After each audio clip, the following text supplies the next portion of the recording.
Farland. It's been a while since I've been on YouTube.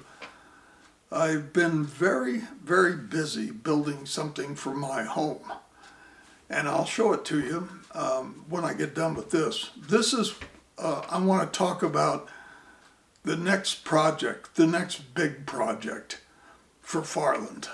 And what you see behind me is the floor plan outline of a church that I have discovered, and I find it very interesting. It was started in 1259, and it's grown, and the building itself has been added onto and added onto and added onto over the centuries, and in the end, it's quite a fascinating building. I've been studying it now for a while. I've talked to the people at the church well, I haven't actually talked to them. I've exchanged emails. It's kind of a long ways to make phone calls. But I have communicated with them. They're actually pretty excited about this project and are going to be really excited to see the end result. What I want to do, I want to build a model of this church.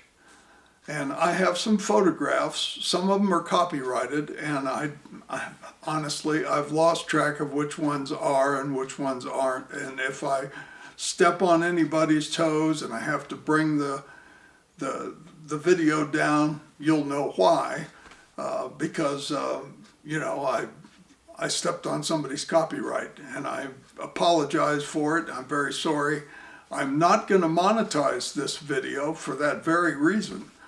But this is a video about things to come in Farland. I made a drawing of the church, which you can't see, and that is why even with darkened lines, you can't see that, can you? Well, you can sort of make it out. But to make a better visual aid, what I did here is cut it out and put it on a black background, so it shows pretty clearly. This is the tower that you'll see in the pictures. The transept, which is not quite square with the world, but that's okay. There's an aisle.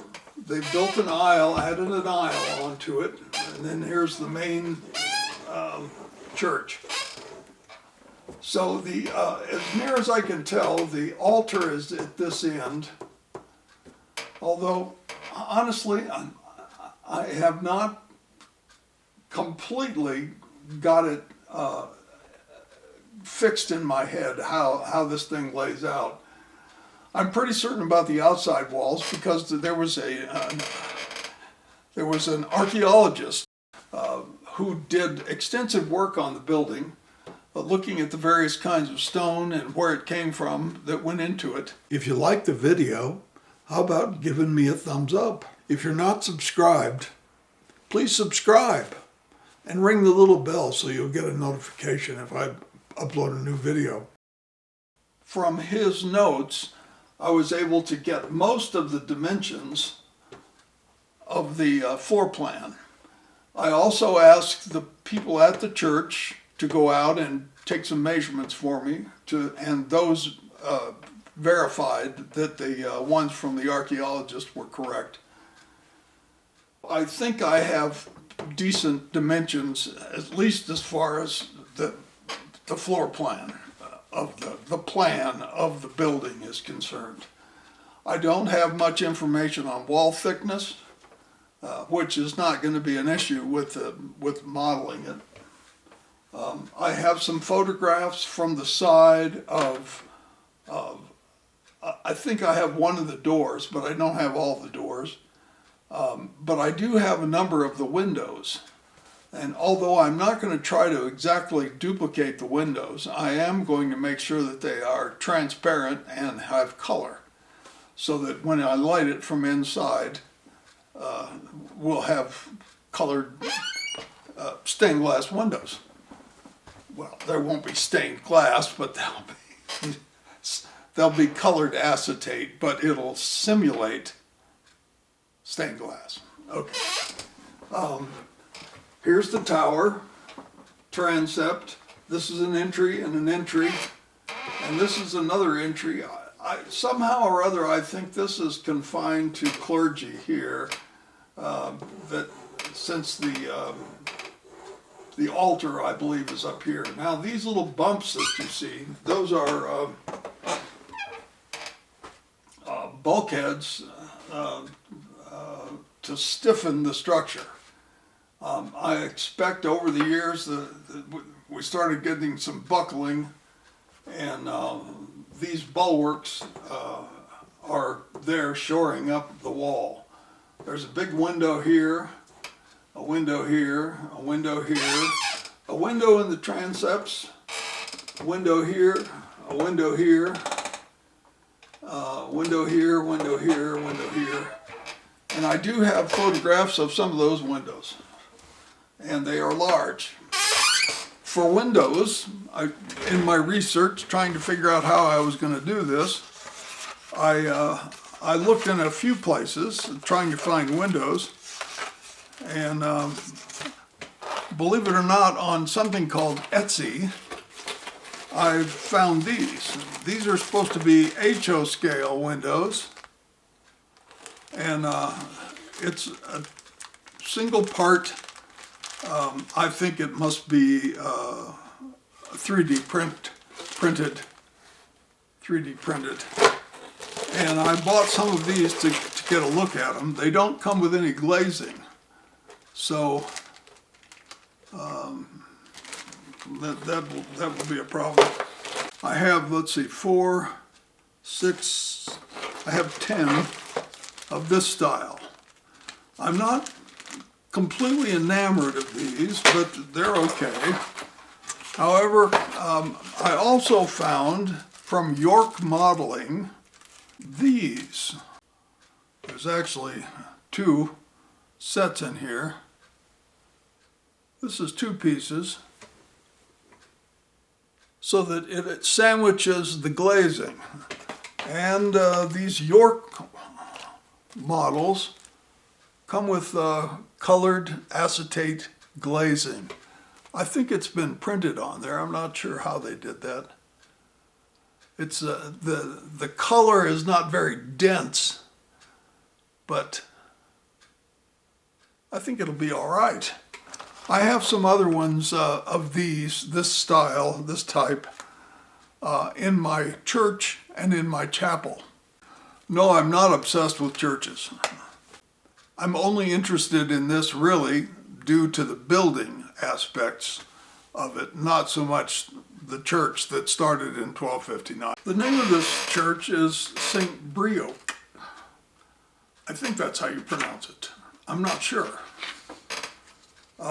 Named after Saint Brioke with an O-C at the end. This is spelled B-R-E-O-K-E.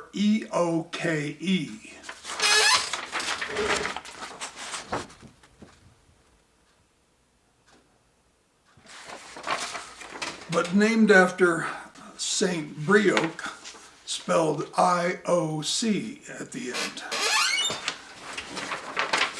The study that I looked at, the archaeological study, was based on the work of C.G. Henderson in 1924. Now, I gotta say that I find this building and this church and the history of it quite fascinating. And here's the first picture I'm going to show you of it.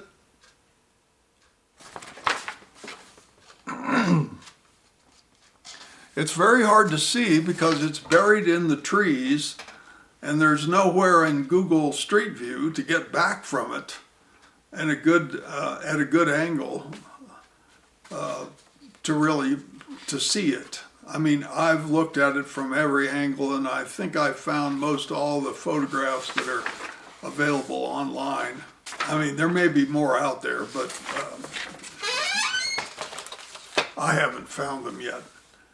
But I'm going to build a model of this church. And from that, I think I've got a pretty good idea of how big the whole thing is. I'm hoping. There's really no other way other than to go over there myself and measure it, I suppose. Although I'm not sure how I would do that. I'd have to get up on the roof and drop tapes down. They probably wouldn't like that. Or maybe they would, I don't know. Maybe they wouldn't care. A certain element of danger on getting up on a slate roof, I think, to the roof and to me. I'm 77. I don't know if I have any business getting up on a roof at this point. So that's what the next big project for Farland's going to be.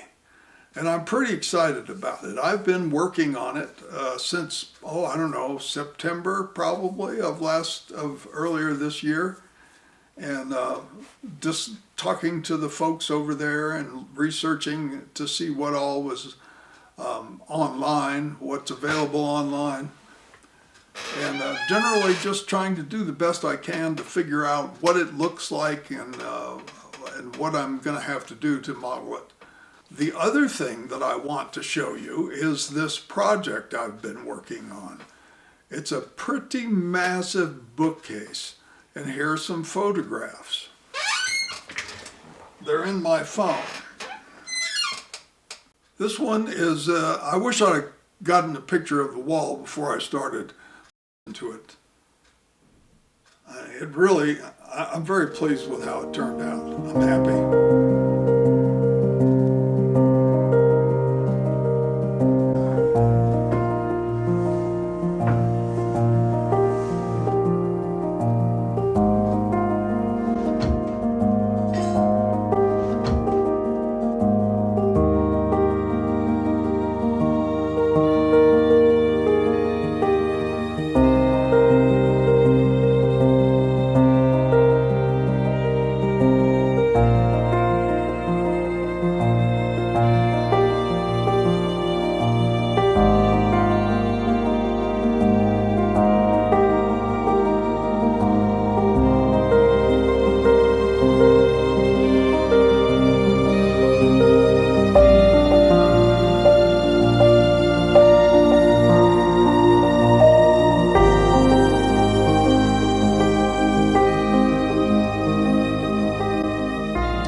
Here it is with a few things in it. So that's what I've been doing for 6 weeks, building this wall of shelves. That's why I haven't been on YouTube. Back to the trains.